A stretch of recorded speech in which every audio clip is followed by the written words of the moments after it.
Alkisah, di masa lampau yang tak terhingga, terhampar sebuah daratan luas yang subur dan megah. Pulau Jawa dan Pulau Sumatera kala itu masih menjadi satu. Sebuah benua kecil yang elok bernama Swarna Dwipa. Di tengah-tengah daratan itu, berdirilah sebuah kerajaan yang agung dan makmur. Kerajaan Rakata. Rakyatnya hidup damai di bawah pimpinan seorang raja yang bijaksana dan sakti mandraguna, Prabu Rakata. Ia adalah pemimpin yang dicintai. Seorang raja yang kekuasaannya tidak hanya berdasar pada kekuatan, tetapi juga pada keadilan dan kasih sayang. Prabu Rakata memiliki 2 orang putra yang menjadi kebanggaannya. Putra sulungnya bernama Raden Sundana, seorang pemuda yang gagah perkasa, mahir dalam olah kanuragan, dan memiliki ambisi yang besar untuk menjadi penguasa terhebat. Sementara itu, putra bungsunya bernama Raden Tapabaruna, seorang pangeran yang berhati lembut, bijaksana, dan lebih gemar mempelajari ilmu pengetahuan serta spiritualitas. Meskipun watak keduanya berbeda bak langit dan bumi, Sang Prabu mencintai mereka dengan sama besarnya. Waktu terus berjalan, dan usia Prabu Rakata pun semakin senja. Rambutnya yang dahulu hitam legam, kini telah memutih. Dan tenaganya tak lagi sekuat dulu. Merasa sudah tiba saatnya untuk beristirahat dari urusan duniawi, Sang Prabu memanggil kedua putranya ke balairung istana yang megah. Di hadapan para menteri dan tetua adat, Prabu Rakata mengumumkan sebuah keputusan besar. Dengan suara yang masih terdengar berwibawa, ia berkata, "Anak-anakku tercinta, Sundana dan Tapabaruna.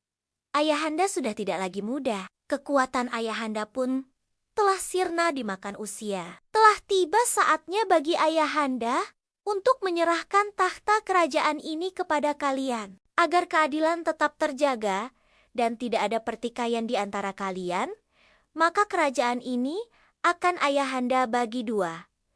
Suasana di balairung menjadi hening seketika. Sang Prabu kemudian melanjutkan, "Raden Sundana, putraku yang sulung, engkau akan memimpin bagian barat kerajaan. Wilayahmu terbentang luas dengan pelebuan-pelebuan yang ramai dan prajurit yang tangguh. Sementara engkau, Raden Tapabaruna, putraku yang bungsu, engkau akan memimpin bagian timur. Wilayahmu adalah tanah yang subur, kaya akan hasil bumi, dan dihuni oleh rakyat yang damai."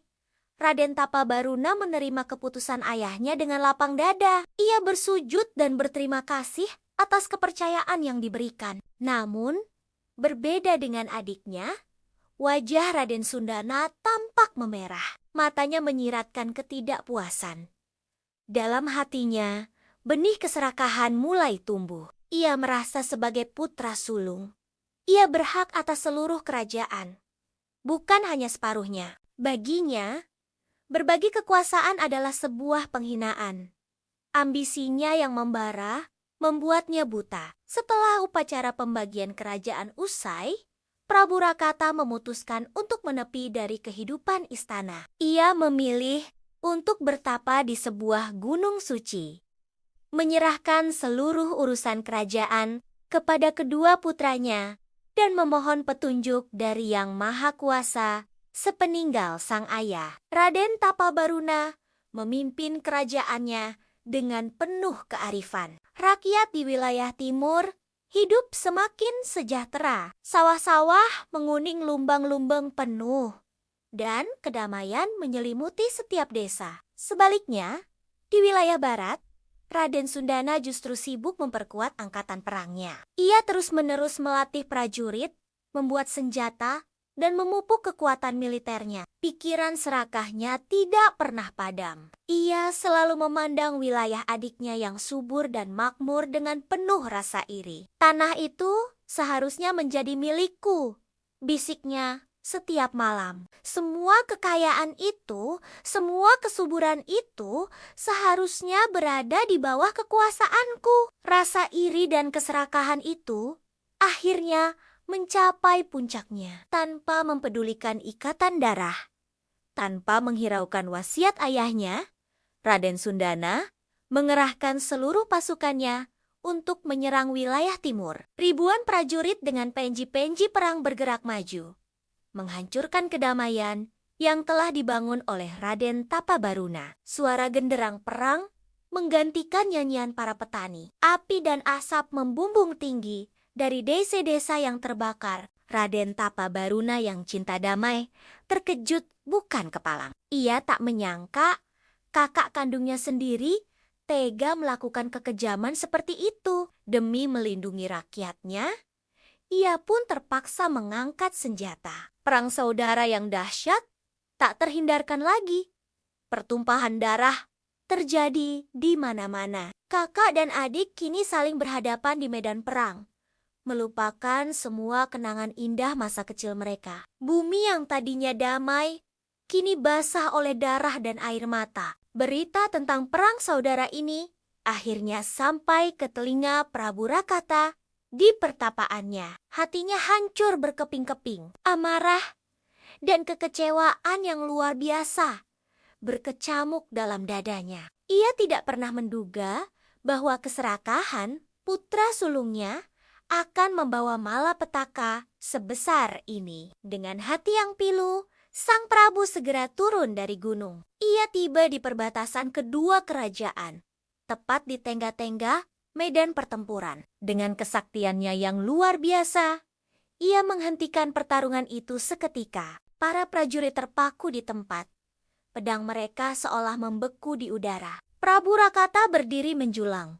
Matanya menyala-nyala karena amarah. Ia menatap Raden Sundana dengan tajam.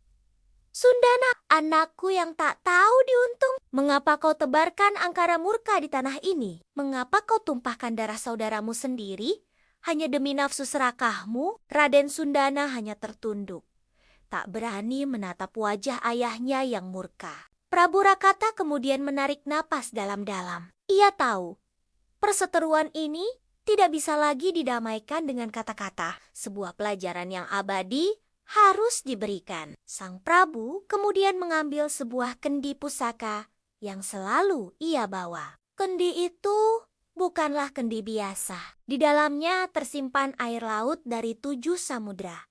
Sebuah pusaka dengan kekuatan magis yang dahsyat. Dengan segenap kekuatan batin dan kesaktiannya, Prabu Rakata mengangkat kendi itu tinggi-tinggi. Langit yang tadinya cerah mendadak menjadi gelap. Guntur menambar-niambar dan angin bertiup kencang seolah-olah alam pun ikut murka. Sang Prabu kemudian menumpahkan seluruh isi kendi pusaka itu ke tanah, tepat di garis perbatasan tempat ia berdiri. Ajaib! Air dari kendi itu mengalir deras. Bukan seperti air biasa, melainkan seperti sungai raksasa yang menggerus tanah dengan kekuatan tak terbendung. Tanah di bawahnya mulai bergetar hebat. Retakan besar pun muncul, membelah daratan menjadi 2. Retakan itu semakin lama semakin lebar dan dalam, terus memanjang dari utara ke selatan. Air laut dari samudra di sekitarnya pun masuk, mengisi celah raksasa itu dengan gemuruh yang memekakan telinga. Dalam sekejap, daratan yang tadinya satu kini telah terpisah. Di antara keduanya terbentang sebuah selat yang lebar dan bergelombang. Raden Sundana dan pasukannya terperangkap di bagian barat, sementara Raden Tapabaruna dan rakyatnya aman di bagian timur. Prabu Rakata menatap kedua daratan yang telah terpisah itu dengan hati yang sedih. Ia telah kehilangan putranya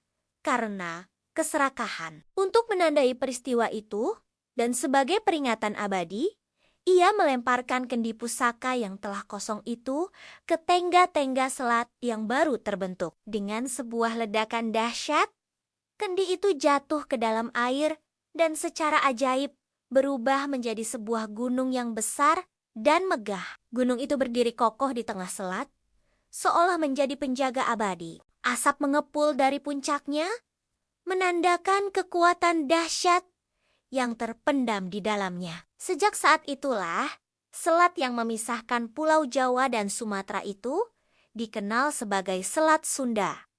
Diambil dari nama Raden Sundana yang serakah.